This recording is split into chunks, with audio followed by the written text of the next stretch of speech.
decrease. So if you can figure out one piece of the puzzle, makes it real easy, doesn't it? Because everything else just goes along for the ride. So the blank at the bottom of page 37, that's increased sympathetic stimulation? Let's see. Yeah, under chemoreceptors, it's increased sympathetic stimulation. When you're copying this down, this is not a compensation or a fix. You know, we were looking at if something decreases, this is how we fix it. So what this slide actually summarizes is, if you've got just a decrease in blood pressure, before the compensation kicks in, if you've got low blood pressure, you've also got a low cardiac output, you've got a low heart rate, and the stroke volume is also going to be low as well.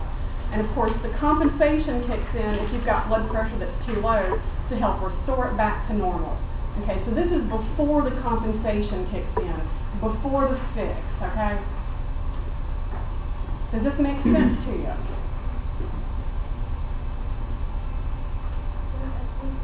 Stroke volume. Stroke volume,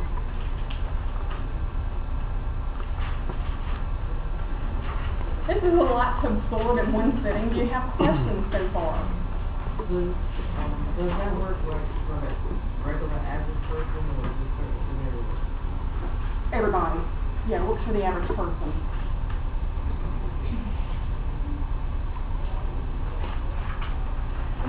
Yeah. The afferent nerve to the vagal movers. Right. Like, are those, like, what exactly is that? Sensory nerves. You're just taking information from the aorta and the carotid artery, and they actually told here that they were the glossopharyngeal nerve and the vagus nerve, and they're just taking information back to the brain. So you're like just the messengers. They're just the messengers, that's right. They're not making any decisions, they're just telling the brain what's going on. Okay.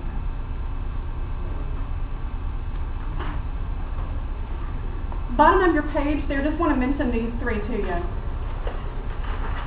Histamine. Okay, go back to the blood for just a moment. When we talked about leukocytes, one of our leukocytes had little granules of histamine in there. When triggered, histamine is released into the bloodstream, and histamine is a very potent vasodilator. Since it's a potent vasodilator, that means the vessel's going to relax, and what's going to happen to your blood pressure? It's going to decrease. Okay? So if you've ever had a really severe allergic reaction, the concern here is you're going to drop your blood pressure as a result, and then of course shock can be an issue. So if you've ever heard of anaphylactic shock, that's a concern for somebody who has a severe histamine reaction. We're talking big time drop in blood pressure. The blood actually leaks out into the interstitial space. And if you've ever seen somebody who has hives all over their body, that's thanks to the histamine. It makes those vessels leak, and then the blood travels into the surrounding tissues. So your fingers and your body become swollen with excess fluid that actually should be where? In the blood. Yeah, so that's the downside of the histamine reaction. What's nicotine found in? Cigarettes, there you go. So we've got this chemical serves as a vasoconstrictor, so in turn it actually makes the blood vessels tighten up. If you tighten the blood vessels, what happens to the heart rate? Increased heart rate, increased stroke volume, increased cardiac output. Bottom line is it's going to increase blood pressure really for no needed reason. So nicotine in cigarettes actually act to increase the blood pressure. Nitrous or nitrous oxide is a chemical that your body actually releases on its own, and it acts as a vasodilator. It actually makes those blood vessels relax and open back up. But if you go to the dentist's office and you say, I'm really nervous, I think I'm going to pass out, blah, blah, blah, blah, blah, they say, what do they stick on you? Nitrous. They always give little kids nitrous oxide because they can't necessarily hold them still to give them a shot in the mouth for dental work. So they'll stick a nitrous oxide on their nose. It relaxes them. It's a vasodilator. They will hook a heart rate monitor to the finger because what are they looking for? An increase or a decrease in heart rate?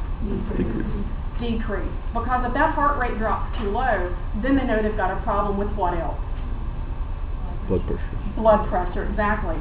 So interesting how heart rate can actually be an indicator of blood pressure, even though you're not directly measuring that blood pressure. So nitrous oxide is one of those chemicals that does vasodilate. Is that the one that puts you to sleep? Yeah, well, it's kind of funky laughing gas is what they call it. Laughing gas? Laughing gas, yeah. Laughing. You've probably heard about kids, teenagers, people in general huffing aerosol cans. What they're huffing is nitrous oxide. And what they're doing to their bodies is what? Death, yes. Because if you huff enough nitrous oxide off of an aerosol can, where does your blood pressure go? Down. And then if it drops far enough down, then the heart rate's going with it, and then the cardiac output drops, and what happens to your brain? It suffers, no oxygen to your brain. So there's the side effect of huffing things that contain nitrous oxide. All right. Did you get all your blanks on page 57? Okay.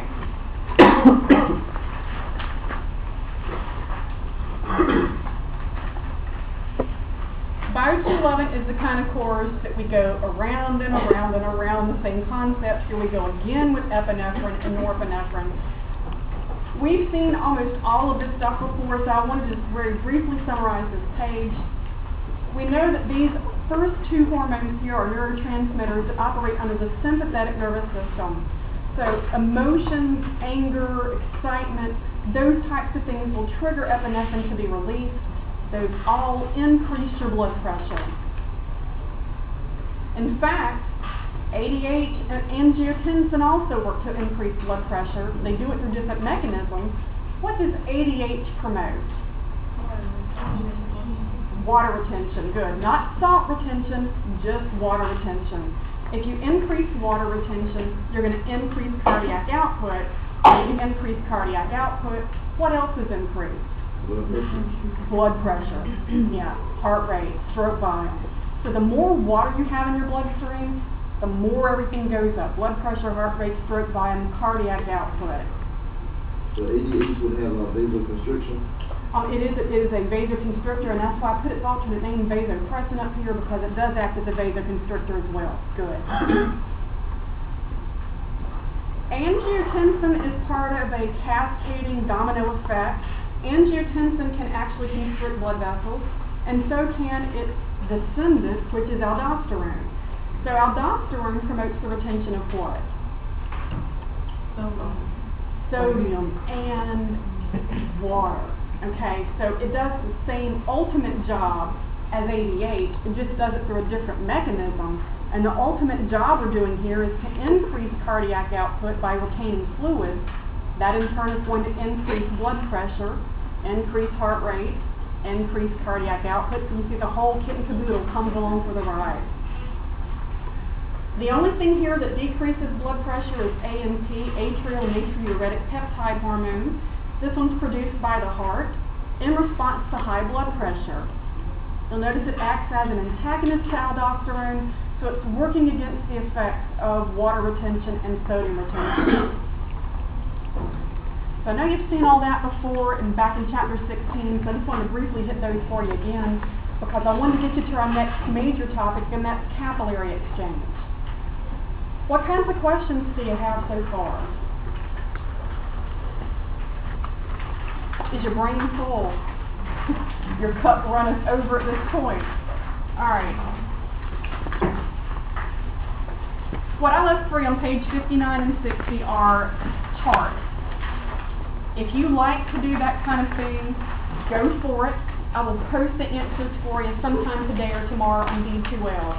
If it's not up there when you're ready to look for the answers, just remind me by email and I'll make sure I get it up there for you.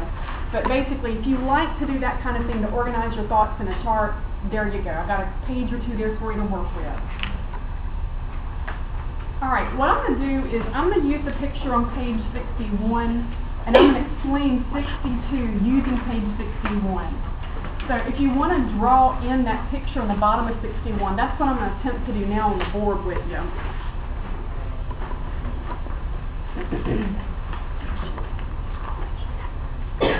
We're getting ready to talk about bulk flow of fluids as capillaries. And if you go home and think, my head is swimming with terms and you can't keep it straight, I encourage you to pull out that IP10 CD. Look under the auto-regulation capillary dynamics. I know you probably can't read the numbers here, but there's about 39 slides under that category. Starting with slide number 20, they work you through bulk flow of fluids and capillary exchange. So it's a very nice, simple, laid out process they've got on here. So starting with slide 20, under that auto-regulation is where I would look for some extra explanation. All right, let's get rid of this.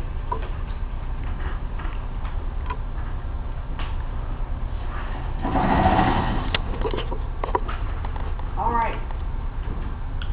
To understand what we're talking about next, you need to go back and review osmosis if that's something you're not quite comfortable with. Bulk flow of fluids at capillaries is starting on page 61, and this comes from pages 130 to 133 in your textbook.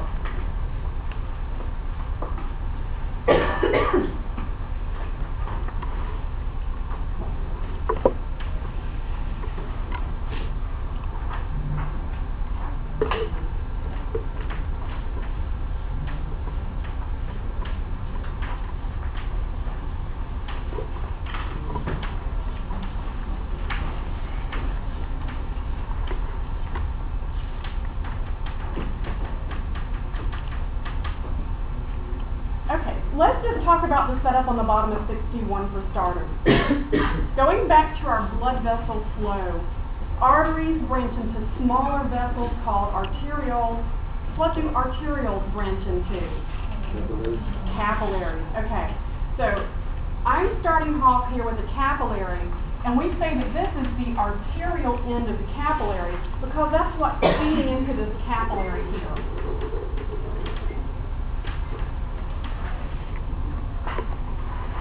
What type of vessel drains the capillary?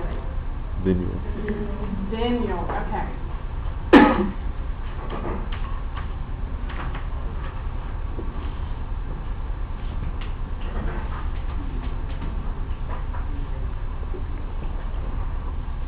Capillaries are small, thin-walled vessels. They are made up of simple squamous epithelial tissue.